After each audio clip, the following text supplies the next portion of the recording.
Personally, I know I'm stressed at work when I start experiencing physical pain, such as headaches. Yeah, just definitely high levels of anxiety and, I guess, a bit of unease. But, I guess there's ways of trying to manage that as well.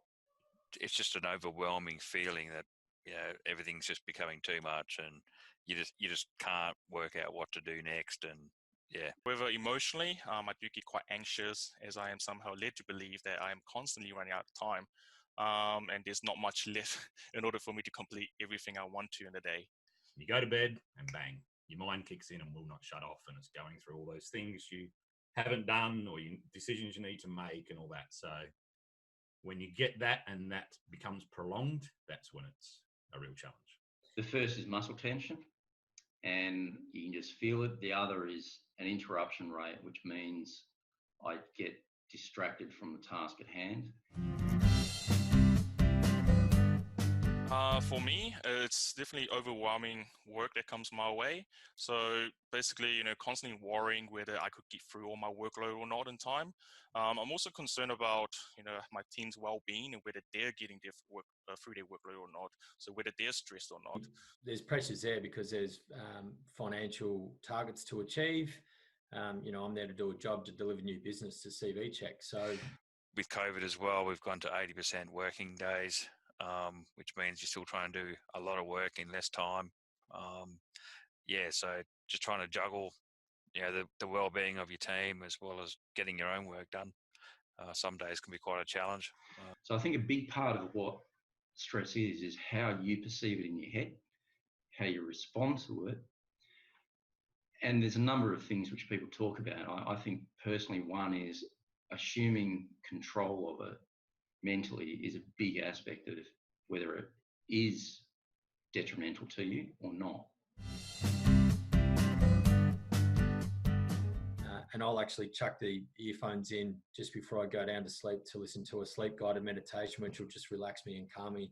Otherwise, I do look forward to after work, as that's my time where I'm able to spend that either with my family, friends, or hobbies I can see behind me, in order to de-stress a little bit. Getting out, taking a walk out with the dog.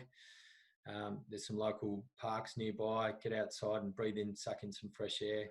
Normally, I'd probably just, when I finish work, just have a couple of beers. Also, just like to go out for a walk with my partner.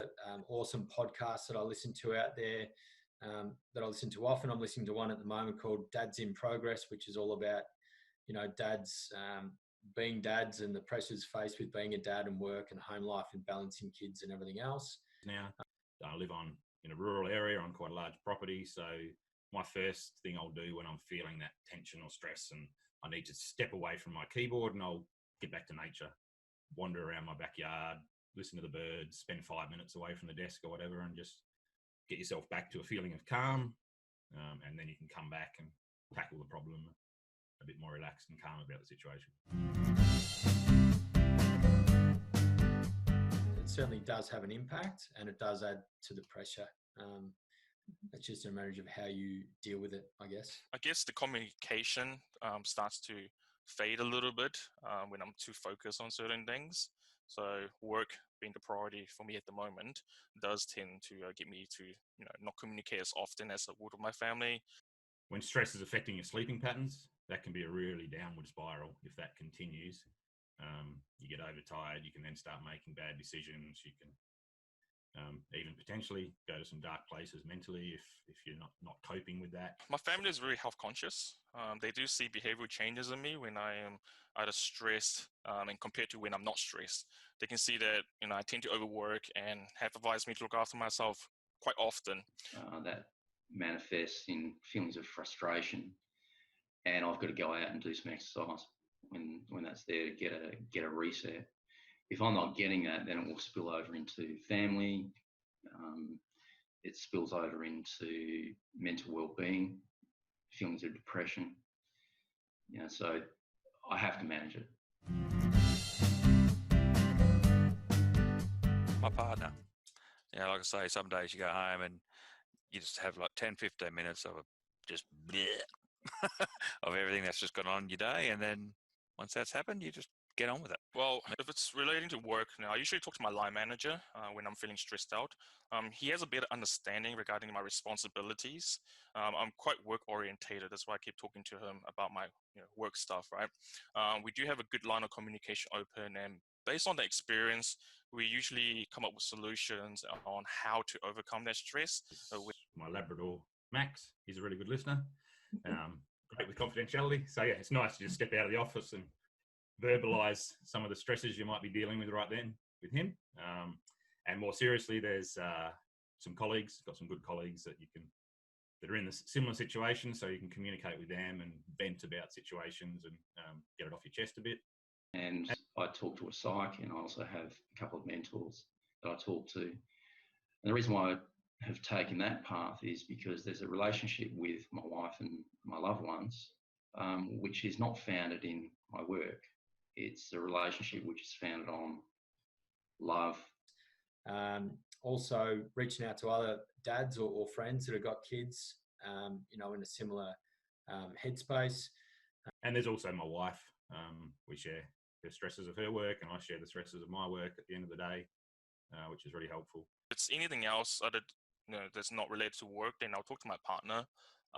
And she's always the first person I go to if it's in regards to anything else in general. I think if we could check in more so with the people and show that heartfelt nature that we are all people, we are all humans and going through some challenging times at the moment. Again, it's respect. That colleagues need to respect everyone in the organisation, respect that everyone has different challenges and are dealing with different things. So just because something that's important for them may not be important, the number one priority for someone else. So just have respect for everyone's workload there and not put unrealistic demands on each other. So at a management level, at a board level, sometimes you need to sit back and go, well, are we demanding too much in terms of growth, market position, and so on and so forth? And is that causing stress in our organisation? And you need to, as a leader, own that and go back and talk to your people and say, look, actually, we're doing very well. Personally, I believe the important thing here is to have a good open line of communication for your staff. Not only does this build trust, but it also allows them to voice the concerns, whether it's about their stress levels or about work in general, even anything other than that, for that matter. I think it's just recognizing it. I'm very lucky. My manager is very supportive and is always conscious of how much work we've got to do. There's outside stresses that people are looking at, and they're outside, they're not actually internal. And people's self-awareness is a really big part of building resilience against these external perceived stressors.